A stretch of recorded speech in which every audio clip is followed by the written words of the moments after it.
Hello students, welcome to maths calculator. Start करते हैं question number 7 from exercise 7.3। Reduce the following fractions to simplest form. अब इसमें हमें simplest form में reduce करना है। सिंपलेस्ट फॉर्म में रिड्यूस करने के लिए क्या करेंगे, हम इसे कॉमन फैक्टर से डिवाइड करेंगे। अब इसको अगर सपोज हमने 2 दिख रहा है हमने, तो 2 से डिवाइड किया तो ये क्या हो गया 24 और ये हो गया 30। बट ये भी सिंपलेस्ट फॉर्म में, फिर हमें इसे डिवाइड करना होगा। तो इसकी जगह हम क्या करेंगे, इसका जो कॉमन फैक्टर है वो हाईएस्ट कॉमन फैक्टर से अगर हम डिवाइड करेंगे तो एक बार में ही हमारे को निकल जाएगी। तो उसके लिए हमें क्या निकालना पड़ेगा, एचसीएफ। एचसीएफ किसका, 48 और 60 का। तो 48 के मल्टीपल क्या हो गए फ्रैक्शंस में। 48 को इस तरह से कैसे निकालते हैं हम एचसीएफ, पहले 48 का निकाला, 2 से करा, 2 2 जा 4, 2 4 जा 8, फिर अगेन 2 से, 2 1 जा 2, 2 2 जा 4, फिर अगेन 2 से, 2 6 जा 12, फिर अगेन 2 से, 2 3 जा 6। तो इसके ये क्या हो गए फ्रैक्शन, इधर लिख लेते हैं। 48 के क्या हो गए, 2 multiplied by 2 multiplied by 2 multiplied by 2 multiplied by 3। और नेक्स्ट है हमारा 60। 60 की कैसे निकालेंगे, 2 से डिवाइड किया 30, फिर अगेन 2 से किया 15, फिर किससे किया 3 से, तो 3 5 जा 15। तो 60 के क्या हो गए, 2 multiplied by 2 multiplied by 3 multiplied by 5। तो इसमें क्या पेयरिंग बनी, एक ये पेयर बन गया 2 2 का, 2 2 का, अब ये है 3, तो ये इससे ये पेयर बना। तो इसका एचसीएफ क्या हो गया, 2 multiplied by 2 multiplied by 3 equal to 2 2 जा 4 3 जा 12। तो अगर हम इन दोनों को 12 से डिवाइड कर देंगे एक बार में ही, तो हमारा क्या आ जाएगा, इसका सिंपलेस्ट फॉर्म आ जाएगी रिड्यूस करते करते। तो इसको 12 से डिवाइड किया तो ये क्या हो गया 48 का 4 और ये 5, 12 5 जा 60। तो ये हमारी सिंपलेस्ट फॉर्म हो गई, एचसीएफ निकाल के एक बार में ही आ गई हमारी ये। अब 150 और 60 है, इसका निकालते हैं हम एचसीएफ। 150 का सबसे पहले किससे निकालते हैं, 2 से, 75 आया, फिर अब 3 से, 3 2 जा 6, 3 5 जा 15, अब 5 से, 5 5 जा 25। तो इसके क्या हो गए 150 के 2 इंटू 3 इंटू 5 इंटू 5, ये इसके फैक्टर हो गए 150 के। अब हमें निकालने हैं 60 के फैक्टर, 60 का एचसीएफ निकालने के लिए।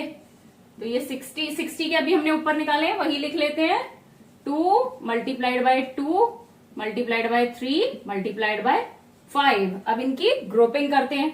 2 का पेयर बन रहा है, यस। अगेन 2 का नहीं, क्योंकि यहां पे कोई और है ही नहीं। 3 का बन रहा है, 5 का ये बन गया। तो ये क्या रहा हमारा HCF, 2 multiplied by 3 multiplied by 5 equal to 30।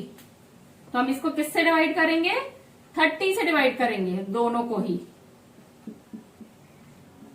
क्या हो गया, इसको डिवाइड किया 150 को 30 से तो 5, और इसको डिवाइड किया तो 2, 5 बाय 2, इसकी सिंपलेस्ट फॉर्म हो गई। अब नेक्स्ट है 84 98।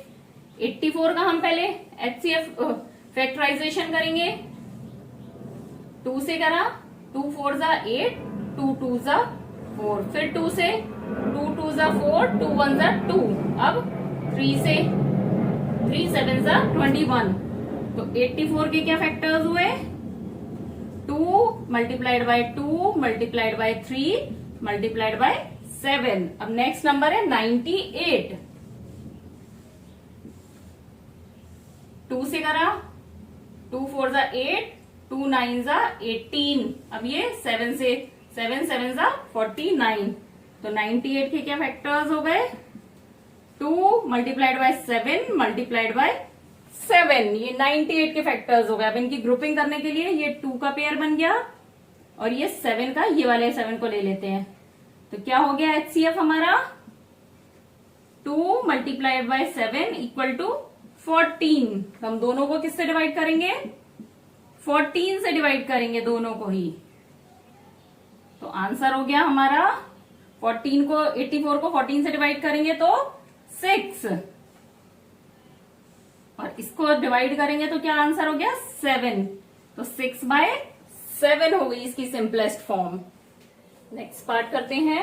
अब यहाँ है 12/52। तो HCF निकालने के लिए 12 का फैक्टराइजेशन किया, 2 6 12, फिर अगेन 2 3 6। तो 12 का फैक्टराइजेशन क्या हो गया 2 इंटू 2 इंटू 3। अब नेक्स्ट है 52 का, 2 से करा, 2 2 4, 2 6 12, 2 1 2, 2 3 16, 2 3 6। तो ये 52 का क्या हो गया 2 इंटू 2 इंटू 13। तो अब इसमें क्या पेयरिंग बनेगी हमारी, 2 से 2 की बन गई, अगेन 2 से 2 की हो गई। तो हम किससे डिवाइड करेंगे इसको, HCF हो गया हमारा 2 इंटू 2 इक्वल टू 4। 4 से दोनों ही टर्म्स को डिवाइड करेंगे तो आंसर हो गया 12 को 4 से करा तो 3, 52 को 4 से करा तो 13, 3/13 हो गया इसकी सिंपलेस्ट फॉर्म। अब नेक्स्ट है 7/28। तो इसका HCF क्या होगा, 7 का तो 7 ही रहेगा, 7 का फ्रैक्शन क्या होगा 7 ही। अब नेक्स्ट है 28, क्योंकि 7 किसी और से डिविजिबल नहीं होता है। 2 1 2, 2 4 18, फिर अगेन 2 से 2 7 14। तो 28 का क्या हो गया फ्रैक्शन 2 इंटू 2 इंटू 7। तो यहाँ पे क्या ग्रुपिंग हो रही है, एक 7 की होगी। तो HCF क्या हो गया 7। दोनों को किससे डिवाइड करेंगे हम, 7 से डिवाइड करेंगे तो आंसर हो गया 1, और ये 28 को 7 से किया 4, 1/4 हो गई इसकी सिंपलेस्ट फॉर्म।